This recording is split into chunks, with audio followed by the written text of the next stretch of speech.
Hello everybody, this is WarriorDan. Although I'm going to take a stab in the dark and say you probably already knew that. In the unlikely event that you're actually new here, welcome. If you've been here before, which I suspect the vast majority of you have been, welcome back.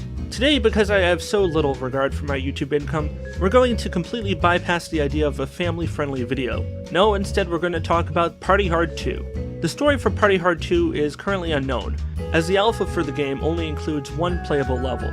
Doubtlessly, when the game officially releases, players will have access to multiple levels and possibly additional gameplay mechanics. But for now, we're just going to critique what's currently available to us. For those of you who haven't already witnessed the unorthodox gameplay of the original Party Hard, or the threadbare story tying it all together, here's a quick rundown. In the original game, you play a mentally unstable and perhaps sexually frustrated psychopath, who is more triggered than a social justice warrior at a Trump rally. You're triggered because the neighbors decided to throw a house party. So you do what any rational human being would do, slaughter them all in barbaric ways, all the while trying to escape police by hiding and killing all witnesses. Because why the hell not? Unlike games like Hitman, where you play a morally gray assassin who is hired to assassinate arguably evil people, all of whom pose an active danger to the world, Party Hard and its successor, Party Hard 2, really has no resemblance of morality to it. So is Party Hard 2 just a straightforward murder simulator, teaching our young impressionable kids to become homicidal maniacs, like the evil Grand Theft Auto series did?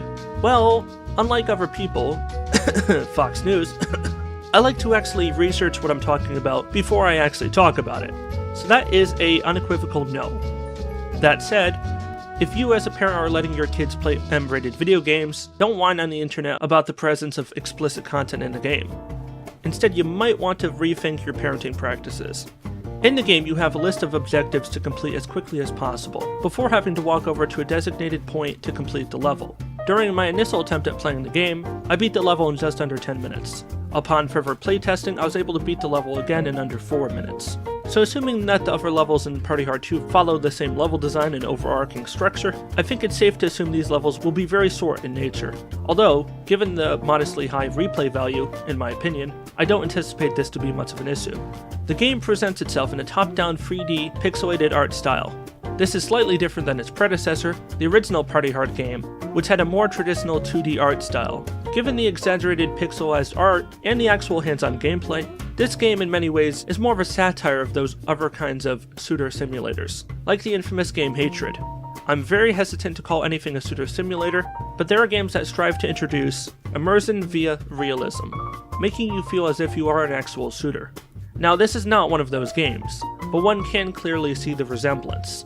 The difference is this game is filled to the brim with dark humor, something that a cynical person like myself readily enjoys, and it does kind of take away from the dark nature of what you're actually doing, which is killing a whole lot of people, in a bunch of brutal ways.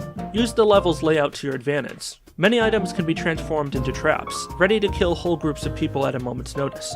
Just be sure to get out of sight before it blows. You don't want witnesses.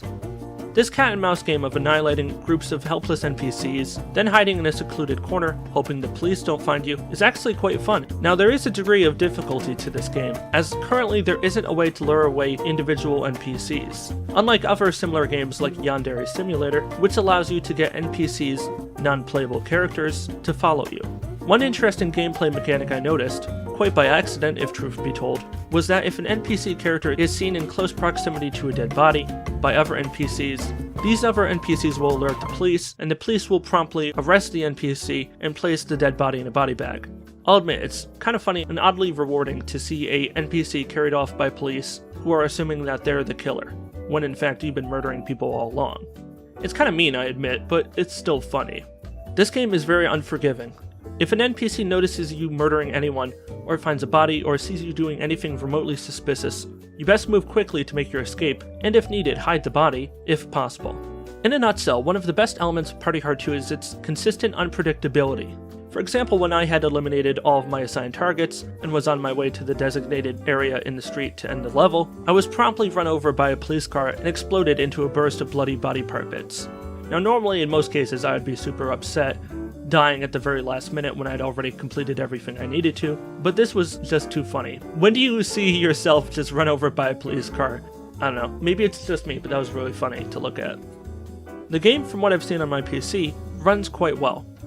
I've noticed very few frame rate drops, or other performance issues during my time with the game. I didn't experience any hard crashes, where the game unexpectedly closes, or any other significant bugs. Overall, I've quite enjoyed my time spent in the game, and look forward to possibly sharing my opinions on it more, in depth, when the final version of it hits Steam later this summer.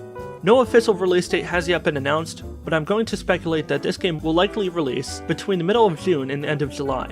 The reason being that I highly doubt its publisher, Hello Games, would want this game to directly compete with its other upcoming game, Hello Neighbor, which appears to be possibly releasing its next alpha build, Alpha 5, on August 29th, on both PC and Xbox One. This is according to Easter eggs hidden in-game by the developer. This is not official confirmation, but this is widely believed to be the next significant date for Hello Neighbor, which has been in a very long period of development, with new versions of the alpha dropping every 4 to 6 months. So this release date would be more or less on par. But as always, these are just my opinions. What say you? Would you take on the role of a scheming mass-murdering psychopath in this newest installment of the Party Hard series? Tell me down in the comments below. I do want to come back to this game eventually and do a full what is the point of video on it, time and budget permitting, but we'll see. If you'd like me to cover it, by all means tell me below, and I'll keep your opinion in mind moving forward. Be sure to give this video a like, share it around with your friends, and subscribe to get more content like this from me in the future. Because why the hell not? It's absolutely free, and it gets delivered to you automatically. This is WarriorDan signing out. Stay awesome, and peace out.